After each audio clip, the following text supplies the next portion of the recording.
Where's that damn fog machine?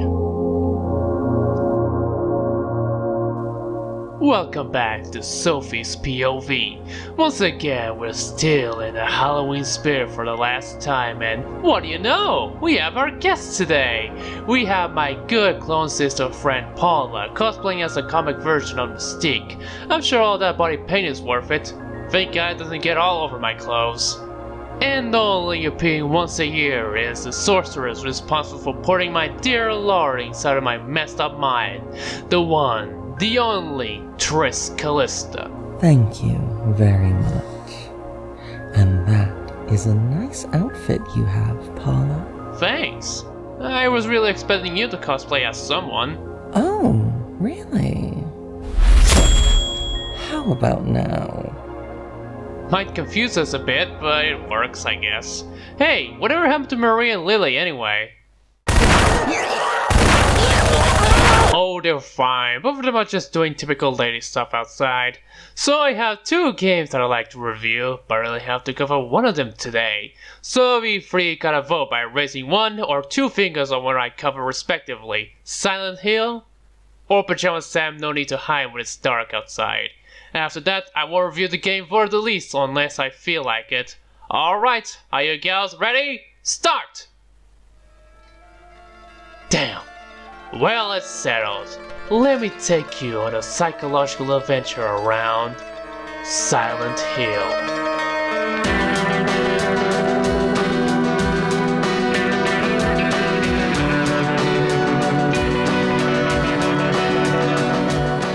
In 1996, Capcom made Resident Evil, a game that at least coined the term survival horror as well as popularizing the genre. While rather dated, it was an engaging experience with elements of horror, of course, and point-and-click adventures. Everyone wanted a bite of it, and we had a bunch of games inspired by it, one of them being a cult classic from Konami and Team Silent. This team was primarily composed of developers with failed projects on their resume. Not content with what they have, they originally wanted to leave the company and possibly the industry altogether, but instead they had second chances to start developing a horror game that could be successful in the West. That game being Silent Hill, released as a PlayStation 1 exclusive in 1999, first released in the US of course. Damn, one day off. But unlike Biohazard, which is all about zombies and corporate greed, Silent Hill takes a more psychological take on the horror genre, being inspired by the works of David Lynch and aliens, but let's not get ahead of ourselves here. Start up the disc, we get a CG intro, which is actually a montage of the scenes that you're gonna witness in the game, as well as how the protagonist got into this mess. I really love the music in the intro and the game itself, composed by Akira Yamaoka, and also inspired by David Lynch, mainly Twin Peaks. No, I never watched the show, really wish though. I'll talk more later. For now, yeah. The story here is that Harry Mason and his daughter Cheryl were going on a vacation trip until someone on the road made him veer away and crash. The next morning, he wakes up in a foggy place. His daughter is missing, so he must find her. Immediately, he saw her and follows her through the several back alleys. He enters this place and it gets dark. Signs start blaring on, and the camera gets all screwy. It only gets worse from there. As he goes further, he sees a mutilated body on a fence, and suddenly these creepy children appear and attack Harry to the point of death. Luckily, it was just a nightmare, I think. He wakes up at a diner and meets Sybil, the cop from the intro. Have you seen a little girl? Just turned 7 last month. Short, black hair. Brace yourselves, as he's gonna keep saying that when he meets someone else the first time. Demanding that he wants to find his daughter outside, she gives him her gun to defend himself. After picking up some supplies, Harry is about to leave, only for the radio to play static all of a sudden. Boom! A creature appears.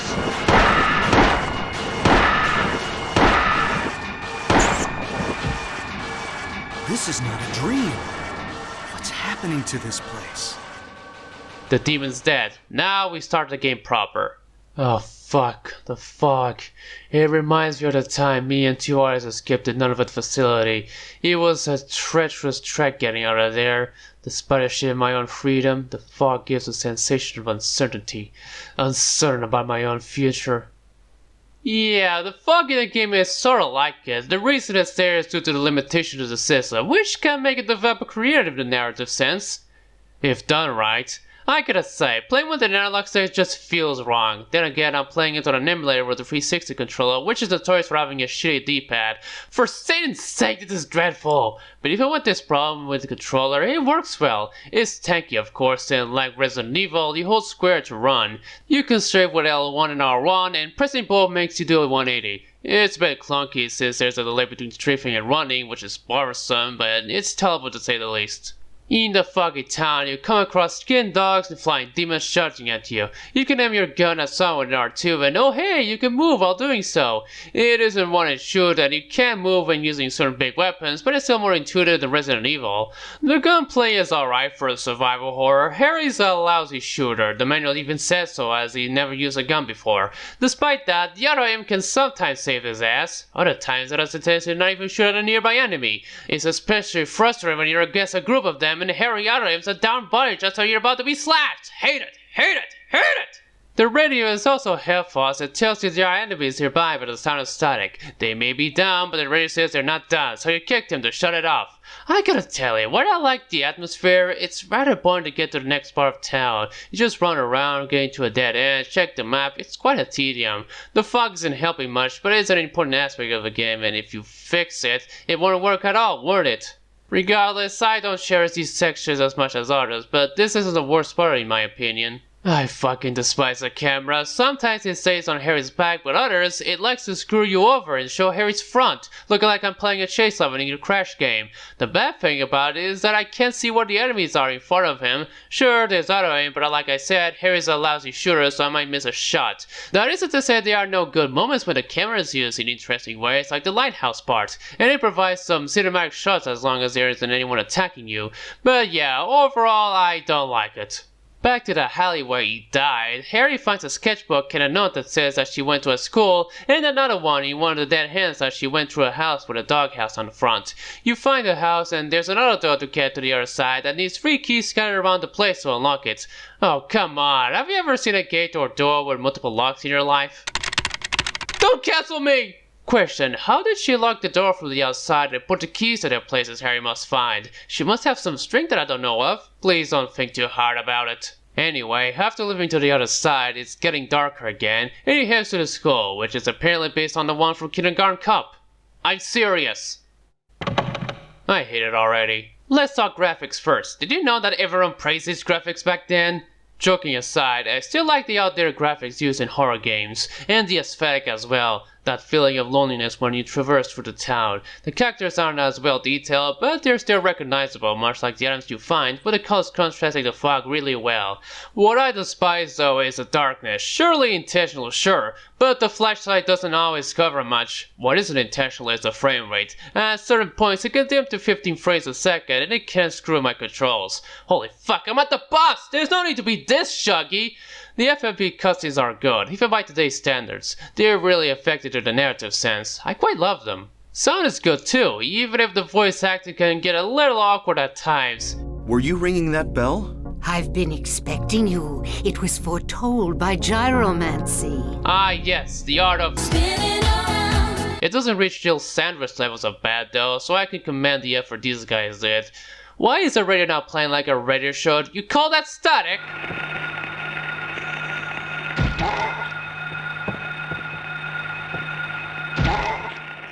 So in the school, you have to do 3 things to progress. There's 2 crests you have to put on the holes of the clock tower, with the first one being at one of the lab rooms, where you melt this hand with acid. Then you have the music room on where... I still never get it without looking up a guide. The rest of the puzzles? Yeah, I can figure them out on my second playthrough, no problem. But the piano one just takes longer to me. You have to read this poem about birds and figure out their order by touching the non-working keys and... Fuck, I can't do this, sorry. What are these ghostly things? Seriously, I can't kill them without turning on my flashlight and make them disappear. All they do is jog around and do nothing harmful to me. Why are they even here? Then the last is just activating the bullet at the basement. The clock then plays. You head inside the tower, walk through a corridor and... Hey, haven't I been here before? Quite a nice symbol though. Yeah, it is the same school with the same layout, except it's all brown, rusty, and bloody, but mainly there's chain walls blocking some corridors in the middle, and some more doors are either jammed or locked. Welcome to the Otherworld, or as I like to call it, the Rust Zone. It is aspherically green with some bizarre ways to trick you, like how in the girl's room on the first floor sends you to the second floor, and vice versa. While there isn't any puzzles to solve here, at least, you have to find important keys to get out of this dimension, as well as confront demons along the way. And the music, yeesh! Akira Yamaoka really nailed the atmosphere. Much like Half-Life, there isn't much music to hear, only in cutscenes that in certain playable parts of the game. The latter parts are creepy and crawls into your skin, even if nobody is there to attack you. Dude! Nothing's happening! Calm down! But yeah, I really love it, more so when it comes to the cutscenes. A bit of slow rock in the mix, of course. Thank God, another human being. Do you work here? I'm Dr. Michael Kaufman. I work at this hospital. So maybe you can tell me what's going on. I really can't say. I was taking a nap in the staff room. When I woke up, it was like this.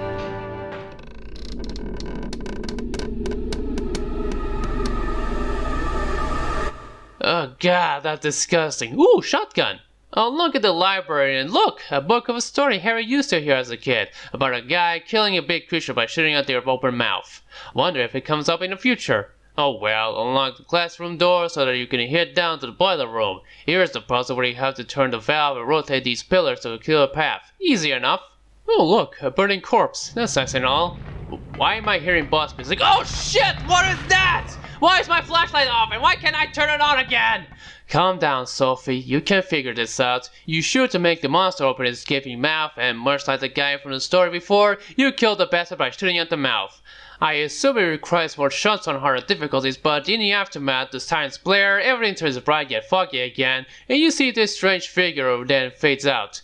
The bells are ringing from the church, so Harry heads there. When he arrives, he meets this old lady who was expecting him to come in. She tells him to grab the flowers to follow the path of the hermit, whatever that means, and head to the hospital at the other side of town. Yay, more running! I drop down the bridge and Jesus Christ, game, there's no one to kill me here! You're not the reliable radio! Run some more until it reaches the hospital, not to be confused with the Brookhaven one from the sequels. There you meet another guy, Dr. Michael Kaufman. Hold it! Cunt! Have you seen a little girl anywhere? Nope.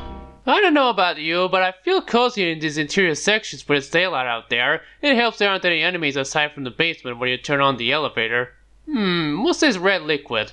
Could be blood. Whatever it is, I grab the bottle and put a bit of that in. Wonder if it'll be important for later. God damn, all the floors are locked from the elevator. How am I supposed to... What? A fourth level all of a sudden? Oh no, I'm at the Rust Zone again. Let us never go there again. Hey, those aren't the sexy nurses I kept hearing about. It's at this point that I wasted more ammo than usual since they're tankier, as per usual with games, meaning that I went melee till the end of this part.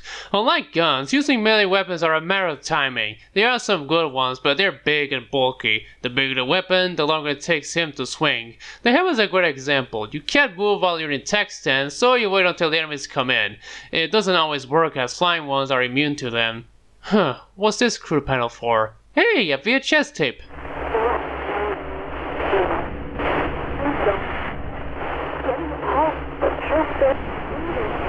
Yeah, I totally understand. You find a door at the nurse room where you put the 4 blocks you found in the correct order as told by a riddle. Somehow I got confused by it that I looked up a walkthrough. Wow, what an idiot. Hey!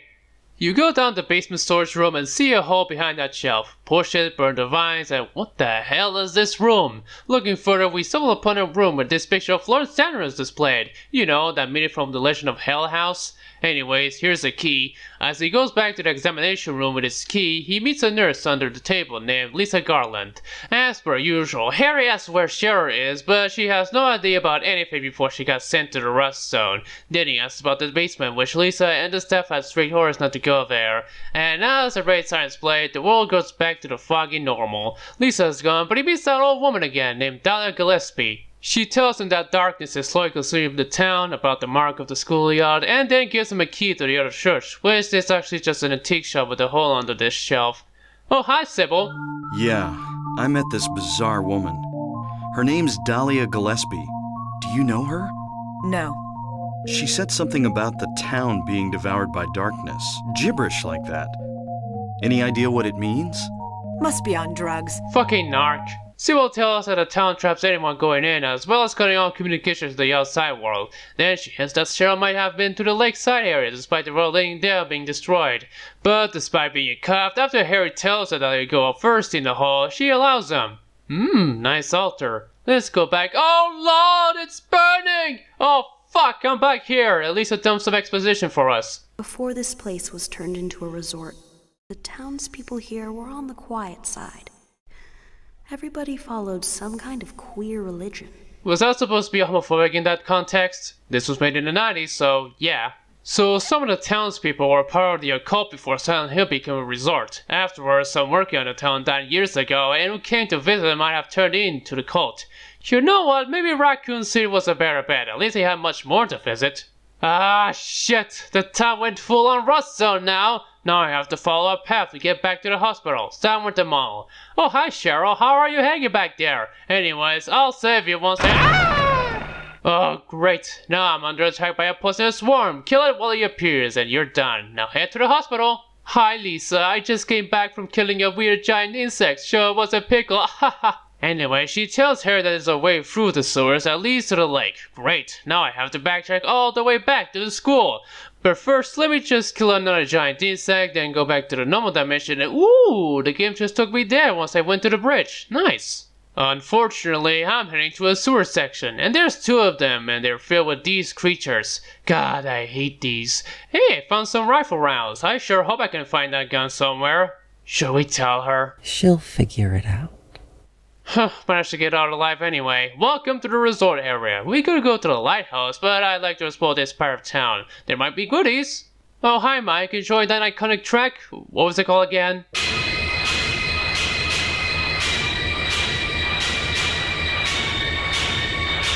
I helped. This craziness can't go on forever. A military rescue squad should be here any time now.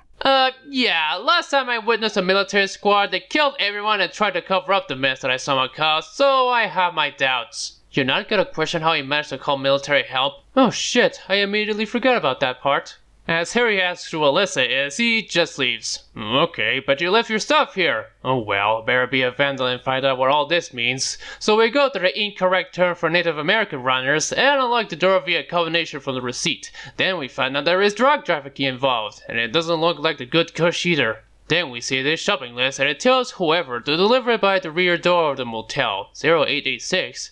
That looked like a 5 to me. Whatever, we head to Kaufman's motel room first, we push this cubby and a key that it can't reach without a magnet. At the rear entrance we find the thingy, you get the bike key, head to the garage to reveal a bottle of something hidden under the gas cap. What could it— oh shit. Give me that! What is this? That's none of your business. Instead of messing with that, how about coming up with a way to get out of here? You shouldn't be hanging around here goofing off. You want to get yourself killed? Get out of here. I don't think he's above all, but whatever, I wasted too much time on something unimportant, so let's go back to looking for his daughter. Oh no! The world story turns into the rust zone right before our eyes! Gotta get to the lighthouse fast. The boat seems like a nice place to rest. Sybil! What are you doing here? Harry tells her that the town is haunted by the manifestations of, well, someone's delusions, but Sybil doesn't believe him and tells that he's crazy tired. Oh hi Dahlia, telling us that the darkness will haunt the whole world once more. She tells them to split up and head to where the other two marks of the Samael are, one of them being at the lighthouse. Speaking of which, holy shit, the road to get to the lighthouse is a pain, especially the flying ones and these hunter-like things. You mean the rompers? Whatever, I never get the timing right with this here hammer. Finally, you are under my command. God damn it, this is awkward. You tried. There's Alyssa again, who just disappears, but no sign of Cheryl yet. Time to head back to the boat and no one has returned. Great, another sewer section. At least there's only one level and no doors to unlock, even if there's these thingies with claws lurking around the tight corridors. Scary shit. Thankfully I'm not playing the PAL version where they replaced the so-called Grey Children. Wow, this is a really disappointing amusement park. Like, it has running chain link floors, these children, and everything is still dark as ever. Still better than Action Park. Oh, hey Sybil, quite a quick rascal, aren't you? Oh, fuck. As expected on your first playthrough, you better guess a possessed sibling 2 phases, one with and without a gun. It's really a bitch if you want to conserve ammo, but you can do it the other way. Remember that red liquid you have? It's actually challenging to do it, you just have to be on the right spot near her. The parasite leaves and he kills it, we have a conversation with Sybil, and then Harry throws this bombshell. Sherry is actually adopted! Or at least found on the side of the highway, and there could be a connection between her and the town. And there's Alyssa again. Harry approaches her, but it turned out to be a bad idea, as she telekinetically pushes him away. Oh look, that pyramid thingamabob is doing something to Alyssa, and it turns out she's Dahlia's daughter. Dahlia then takes her away and oh no, I'm back here. Lisa tells him she went to the basement and thought about some weird stuff like she's been there before. She isn't feeling well though, and leaves. It looks like we're in the examination room, but we're not actually in the hospital. It's actually an amalgamation of places Harry visited throughout the game. An amalgamation called Nowhere? Anyway, you find keys for doors marked with words from some language, which have some challenges you have to face. Oh boy! I love puzzles where I have to look up a guide instead of figuring it out by myself because I suck at them.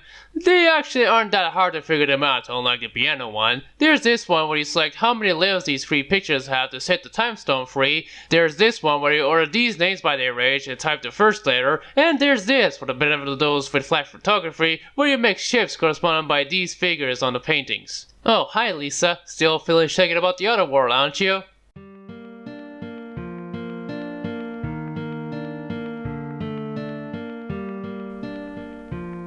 Oh. Oh no. Oh no. Oh, poor Lisa. You were the only respectable character in this game, and now I've become one of the puppets. Don't do this to me! Well, let's just move on from that. There's Alessa's room with another door that needs at least 5 objects to unlock, like this sword that I pulled. I'm sure the broken link doesn't mean something.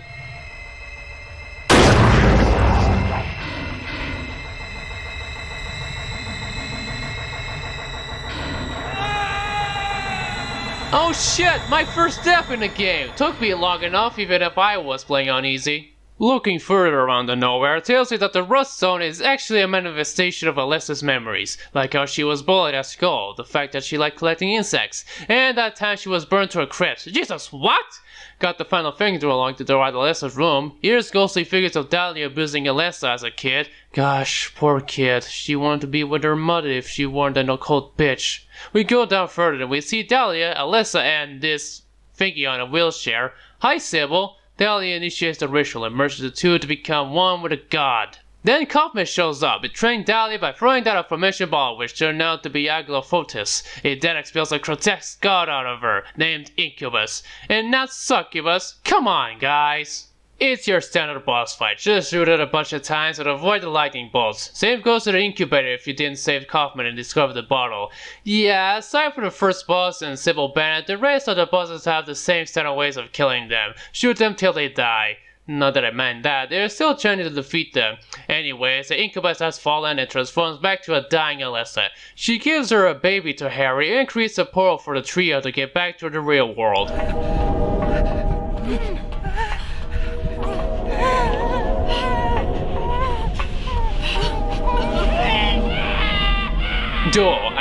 Duo. After a little timing helping hand, the two escape and they probably live happily ever after. He may not have saved Charlotte, but at least he has a new baby. I'm gonna name you Sherry. Wait, no. Roll credits and blooper reel. That was the perfect ending, known as Good Plus. There's actually 4 you can get depending on whether you found the bottle in the motorcycle or not, and whether you saved or killed Sybil. With the worst possible outcome being that Harry was dreaming about all the events and is actually dead in the accident this whole time. This is not canon, otherwise it would have been the 3rd mainline game. But then there's the 5th ending, which you can only get it by playing next field, which is unlocked by finishing the game and saving that. It's supposed to be a new game plus, which is just the same game, but you find additional items if you're good enough. Now what you do is get the channeling stone at the knockoff 7-Eleven and use it here just before the boss fight. Shit, forget there was a rifle in this boss fight. See? Use it here, and finally at the top of the lighthouse. Oh shit, aliens! Sorry. Let me ask you, have you seen a little girl around here? Short, black hair. Jeez, even they're tired of that line, and this is their first contact. I gotta say though, it was creepy when seeing the lights. At least it gave me a hyper blaster. That was the first Silent Hill, and I hate to say it, but I really wish this was remastered and released on more systems than just the PS3, Portable, and Vita. Then again, considering Konami's track record with the series, it would have been like the Revival HD collection. Despite its flaws like the camera and combat at times, I really love this game. I am fond of its atmosphere, plot, and intricate puzzle solving, and critics and fans alike thought so too, enough to become a franchise. In 2001, it spawned its first sequel, Silent Hill 2, considered the peak of the series. Rather than the town's horror coming from an abused teenager, here it now comes from the minds of the main character, James Sunderland, who is trying to find his dead wife in town. Then there's Silent Hill 3, a true sequel to the first, as it tells the story of Heather and her hunting adventures of the Otherworld and teenage fears. Finally, the last game from T-Silent was released in 2004 called Silent Hill 4 The Room. This one is about a guy finding out how to get out of his apartment, only to find a hole that leads to some nightmarish locations, as well as being stalked by a sinister force. And then Konami decided to kill TES and give the IP to Western developers, all with mixed results. It seemed like the franchise went to mediocrity until PT arrived, a little game where you walk through a repeating corridor while horrors hunt the player. And after finishing it, it turns out to be a teaser for Silent Hills, which is gonna have Hideo Kojima and Guillermo del Toro involved in the development, as well as Norman Reedus starring in it. This could be a resurgence for the series. Fuck! There's also the first game in visual novel form for GBA, phone spin-offs, an arcade shooter, and a shit Diablo clone on the PS Vita, as well as some comics, movies, patchy slot game, and a shit remaster of 2 and 3. Yeah, Konami tend to fuck with a bunch of series from time to time, more so recently. At least other Japanese companies aren't as bad. God damn it! You look fabulous today. I really do love your new look, even without the neck or skin underneath. Almost as if you're trying to be Meredith Stout. Or me. Oh, why thank you. Let me guess, are you also a sex worker now? I wish. Even if it seems easy, why would I be a hooker in a pandemic? Although I did get into one-night stands with a few strangers ever since I dumped a vampire. I just wanted that itch. What the hell? I'm back, bitches.